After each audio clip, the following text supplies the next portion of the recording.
Hello all, welcome to LTX classes. Let's start with our daily MCQ session. Let's look at the question number 1. Consider the following statements. The question is about air quality index. Consider the following statements. The measurement of air quality is based on 8 pollutants. The second statement, it includes particulate matter, which is PM10, particulate matter PM2.4, nitrogen dioxide, sulfur. Okay, so out of the two statements, what would be the correct answer? Here the correct answer is C. Both the statements are correct because the both gives a brief description about air quality index. As it mentioned, it's deals with 8 pollutants. The 8 pollutants are as follows. It includes PM 2.5, PM 10, and it has sulfur dioxide, we have nitrogen dioxide, we have carbon monoxide, ammonia, ozone, ammonia, we have NH3, and we have lead.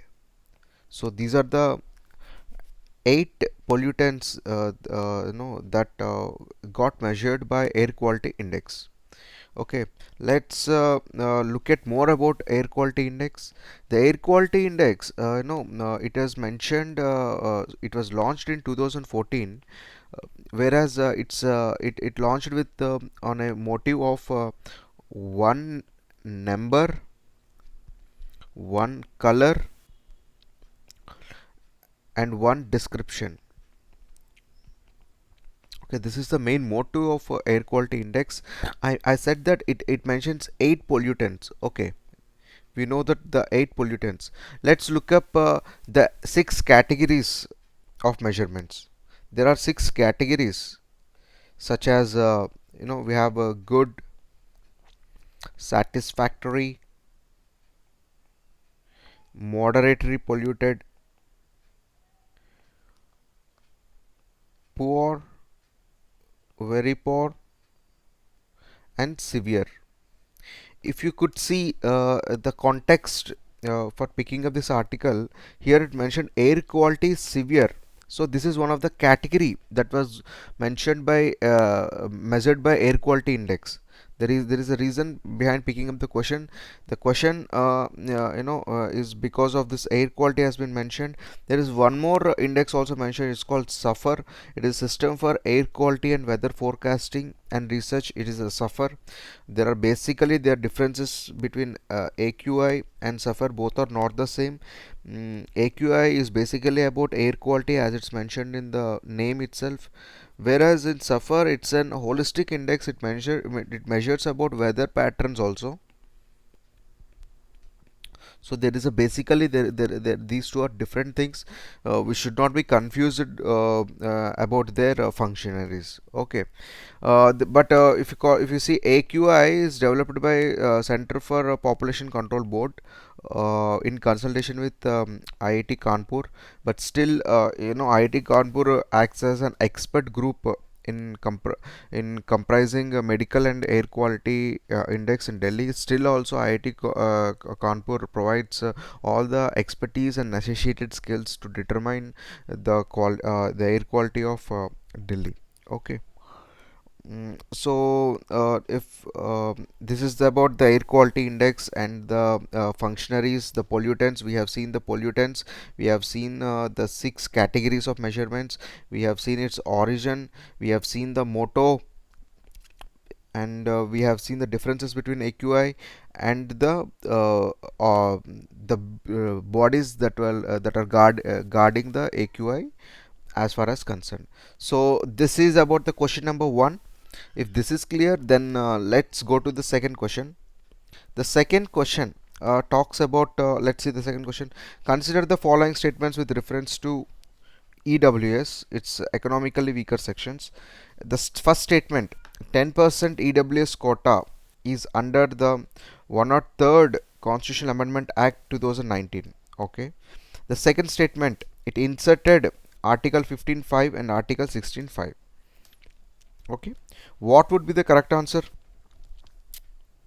Here the correct answer is A, 1 only. Yes, the measurement, the amendment is correct. It's one or third Constitutional Amendment Act that mentions about EWS, but the insertion happened with the Article 15.6 and 16.6. Okay, it's not about 15.5 and 16.5. 15.5, 16.5, they are already in place. It's not through the one or third Constitutional Amendment Act.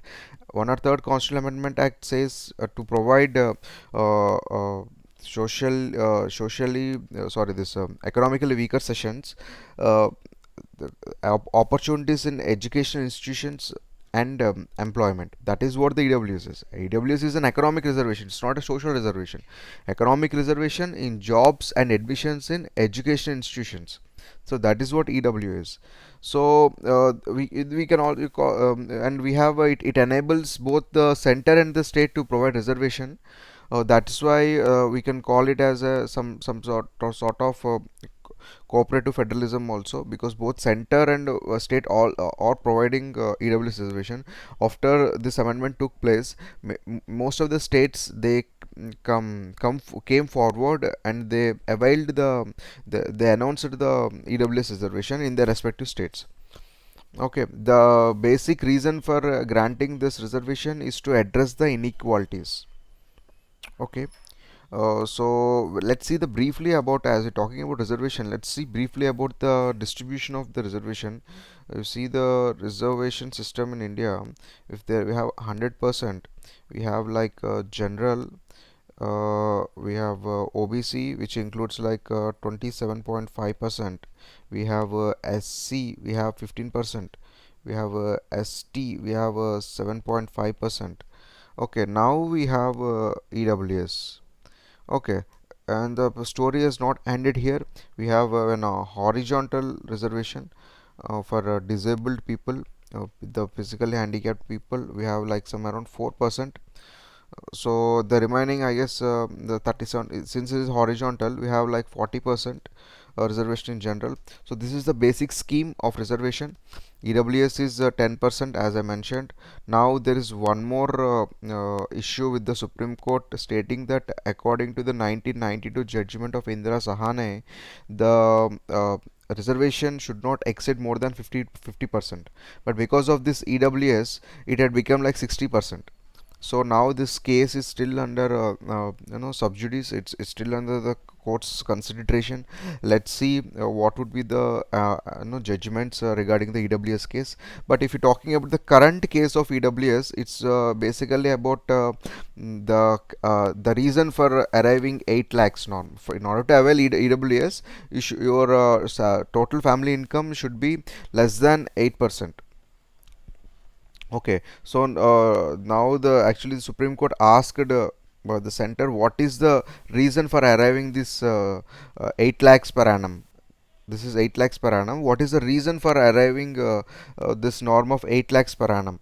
So for that, Supreme Court set it up a committee. The committee reaffirmed that that 8 lakhs per annum is good. There is a substantial reason to arrive 8 lakhs.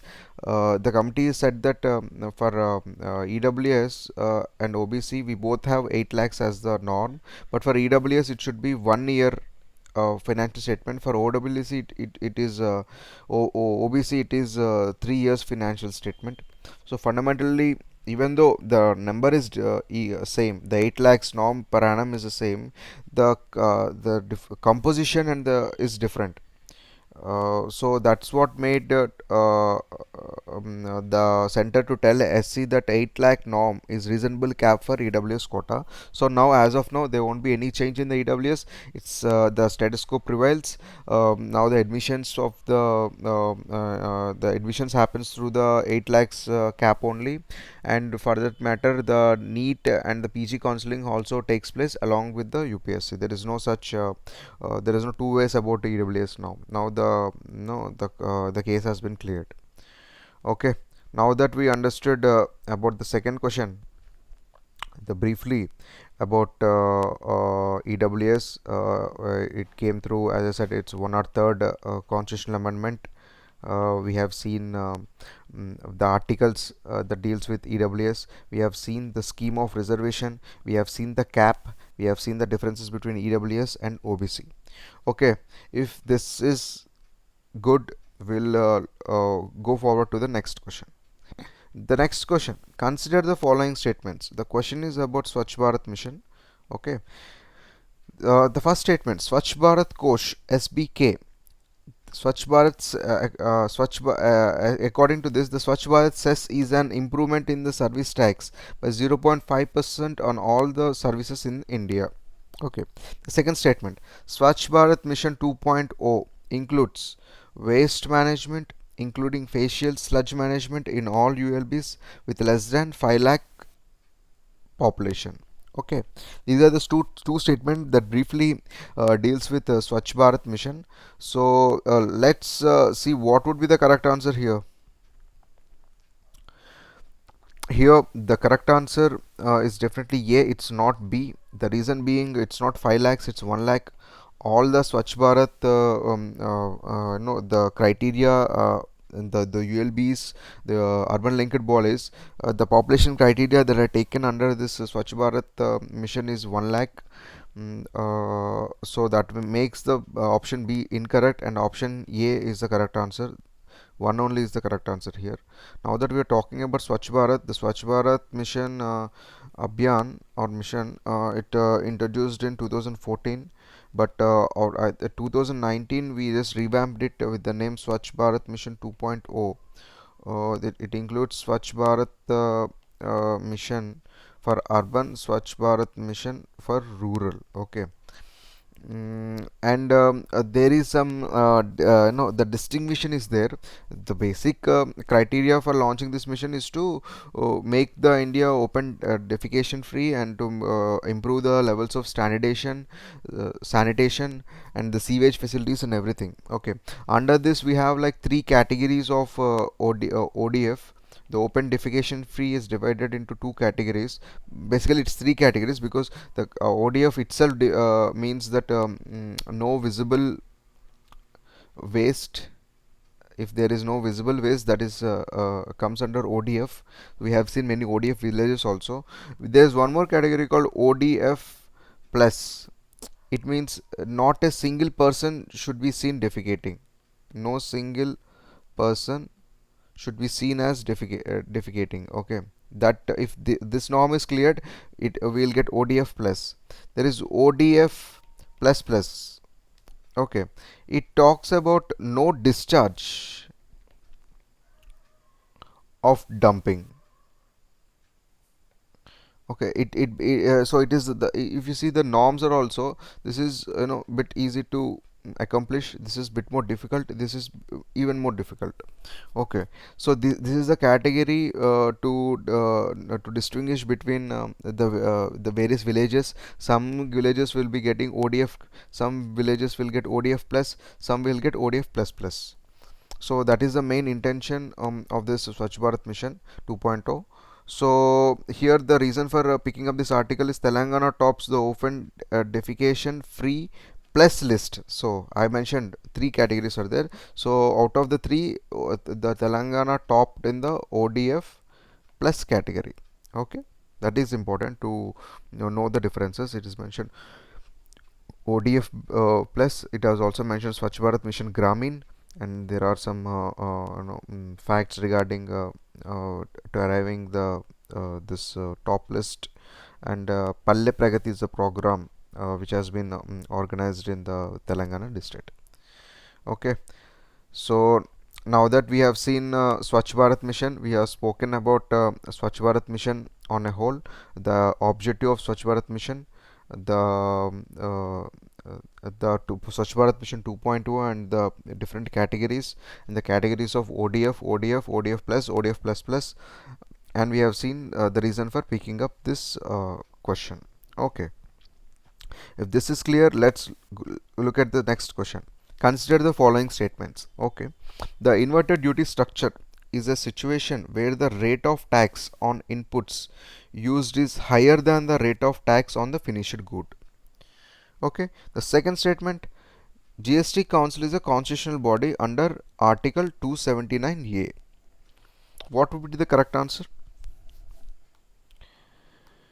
Here, the correct answer is C. Both the statements are correct here, because the first statement mentions briefly about inverted duty structure. The second statement mentions about the article through which the GST Council has been constituted. So, to explain about inverted duty structure, the inverted duty structure is about the inputs and the final product dealing. We have seen this in our previous articles also regarding this inverted duty structure. If the inputs to produce any article are more than the finished product, it attracts the inverted duty on that product. That's why it is the duty is inverted here. That is the inverted duty.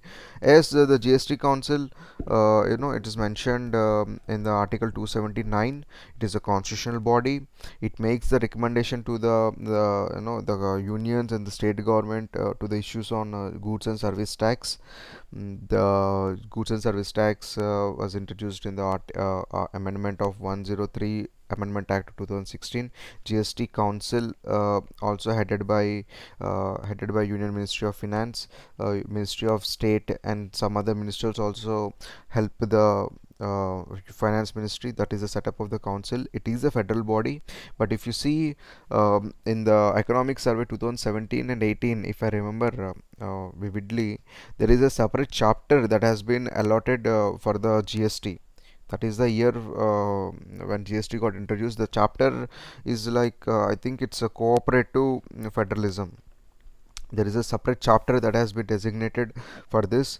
I would like you guys to refer to the chapter. That is very important as far as your prelims, mains, and also essay also concerned. It has given very briefly about the details, the process that has underwent, the reason to bring up GST, and how it amplifies the comparative federalism.